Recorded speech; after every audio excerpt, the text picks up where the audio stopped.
Kebanyakan orang mengira inflasi itu cuma soal harga naik. Harga beras naik, bensin naik, listrik naik, kopi naik. Lalu mereka mengeluh, marah, dan berharap pemerintah atau keadaan kembali normal. Padahal inflasi bukan sekadar kenaikan harga. Inflasi adalah mekanisme seleksi. Inflasi memilih siapa yang bertahan dan siapa yang pelan-pelan tenggelam. Dan yang paling dihukum oleh inflasi, bukan orang malas, bukan orang bodoh, tapi orang yang tidak punya aset. Inflasi bekerja diam-diam, tidak teriak, tidak memukul, tidak merampok secara langsung. Inflasi menggerogoti, pelan, konsisten, setiap hari, setiap tahun. Dan kebanyakan orang tidak sadar bahwa hidup mereka makin berat, bukan karena mereka makin boros, tapi karena nilai uang mereka makin kecil. Uang yang dulu cukup untuk hidup 1 bulan, sekarang hanya cukup 3 minggu. Uang yang dulu bisa menyekolahkan anak, sekarang cuma cukup bayar kebutuhan dasar. Masalahnya, sistem tidak pernah mengajarkan ini secara jujur.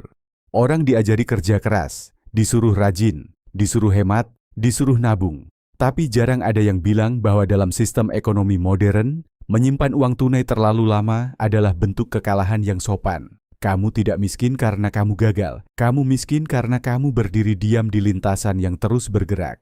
Inflasi itu seperti eskalator yang bergerak turun. Kalau kamu berdiri diam, kamu tetap turun. Kalau kamu berjalan pelan, kamu tetap turun. Satu-satunya cara bertahan adalah bergerak lebih cepat dari inflasi. Dan bergerak lebih cepat itu tidak bisa dilakukan hanya dengan menabung. Harus ada aset. Harus ada sesuatu yang nilainya ikut naik atau bahkan naik lebih cepat daripada inflasi. Orang tanpa aset adalah orang yang seluruh hidupnya bergantung pada satu hal, pendapatan aktif, gaji, upah, honor, fee. Dan masalah dari pendapatan aktif adalah, ia selalu tertinggal dari inflasi. Gaji naik setahun sekali, itu pun kalau naik. Inflasi naik setiap hari, diam-diam, konsisten. Tidak peduli kamu kerja sekeras apa. Tidak peduli kamu lembur berapa jam. Inilah kenapa banyak orang merasa hidupnya makin berat. Padahal secara angka gaji mereka naik. Karena inflasi tidak menyerang penghasilan. Inflasi menyerang daya beli. Dan selama kamu tidak punya aset,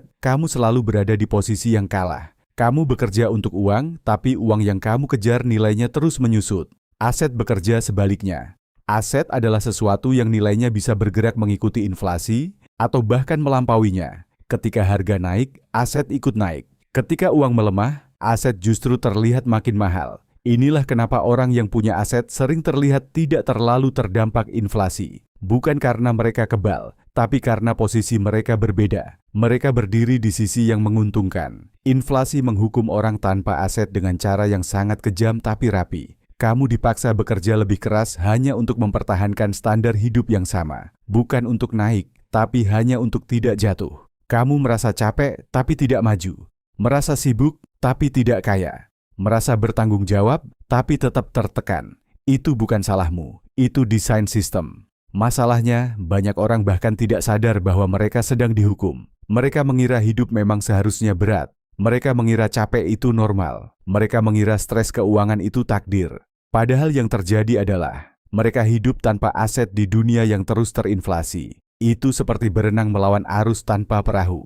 Aset tidak selalu berarti rumah mewah atau saham besar. Aset adalah apapun yang bisa menyimpan dan menumbuhkan nilai. Bisa berupa properti, bisnis, kepemilikan usaha, skill bernilai tinggi, atau instrumen yang nilainya tidak dimakan inflasi. Tapi orang miskin jarang sampai ke tahap ini karena sejak awal seluruh energi hidupnya habis untuk bertahan. Inilah lingkaran setan yang jarang dibahas. Orang miskin tidak punya aset karena penghasilannya kecil, tapi penghasilannya kecil karena tidak punya aset. Dan inflasi memperkuat lingkaran ini setiap tahun. Semakin lama kamu di luar sistem aset, semakin berat beban hidupmu.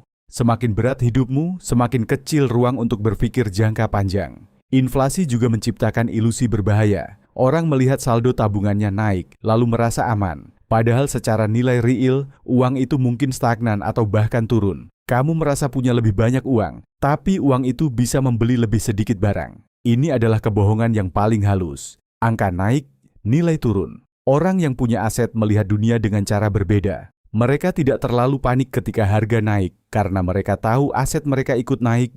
Mereka tidak terlalu takut ketika uang melemah, karena mereka tidak menyimpan kekayaan mereka dalam bentuk uang saja. Mereka memahami bahwa uang hanyalah alat tukar sementara, bukan tempat menyimpan nilai jangka panjang.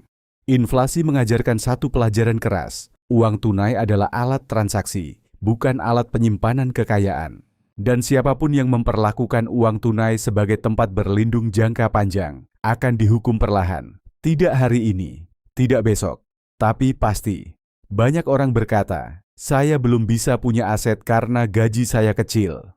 Padahal seringkali masalahnya bukan nominal, tapi pola pikir. Mereka menunggu besar dulu baru berpikir tentang aset. Padahal orang yang memahami sistem akan berpikir tentang aset bahkan saat uangnya kecil. Bukan soal langsung besar, tapi soal mulai masuk ke permainan yang benar. Inflasi tidak peduli niat baik. Inflasi tidak peduli kerja keras. Inflasi tidak peduli moral. Inflasi hanya menghitung posisi. Kamu di sisi mana? Pihak yang menyimpan uang atau pihak yang menyimpan nilai? Pihak yang bekerja untuk uang atau pihak yang memiliki sesuatu yang bekerja untuknya?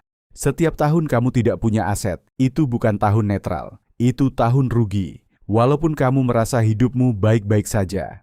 Karena inflasi tidak pernah berhenti, dan waktu adalah senjata inflasi yang paling mematikan. Semakin lama kamu menunda masuk ke dunia aset, semakin jauh kamu tertinggal. Inilah kenapa banyak orang merasa pensiun itu menakutkan. Bukan karena mereka tidak mau berhenti bekerja, tapi karena mereka sadar bahwa tanpa aset, berhenti bekerja berarti berhenti hidup layak. Inflasi memastikan bahwa tabungan yang dikumpulkan puluhan tahun bisa habis dalam waktu singkat. Aset adalah cara melawan waktu. Inflasi menggunakan waktu untuk menghancurkan nilai uangmu. Aset menggunakan waktu untuk menumbuhkan nilai. Disinilah pertempuran sebenarnya terjadi. Bukan antara kaya dan miskin, tapi antara yang paham sistem dan yang tidak. Ini bukan ajakan untuk spekulasi. Ini bukan ajakan untuk kaya instan. Ini ajakan untuk sadar bahwa bekerja keras saja tidak cukup. Bahwa hemat saja tidak cukup, bahwa nabung saja tidak cukup. Tanpa aset, kamu selalu berada di sisi yang dirugikan. Inflasi tidak menghukum dengan suara keras, ia menghukum dengan rutinitas, dengan tagihan, dengan kebutuhan harian, dengan hidup yang terasa makin sempit. Dan kalau kamu tidak sadar, kamu akan menyalahkan diri sendiri, padahal yang terjadi adalah kamu tidak pernah diajari bermain di papan yang benar. Punya aset bukan berarti hidup langsung mudah. Tapi tidak punya aset berarti hidup pasti makin sulit. Itu bukan opini, itu mekanisme.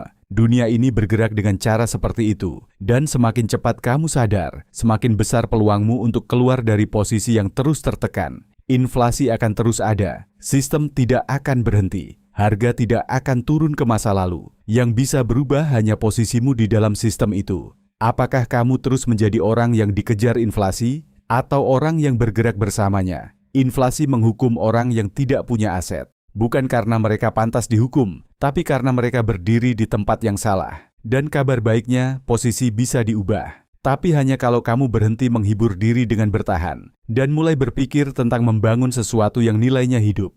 Karena di dunia yang terus terinflasi, bertahan saja sebenarnya sudah kalah. Dan satu-satunya cara agar tidak terus dihukum adalah berhenti hanya menyimpan uang dan mulai menyimpan nilai. Jangan lupa klik tombol subscribe channel Ruang Edukasi Finance ya. Terima kasih sudah menonton.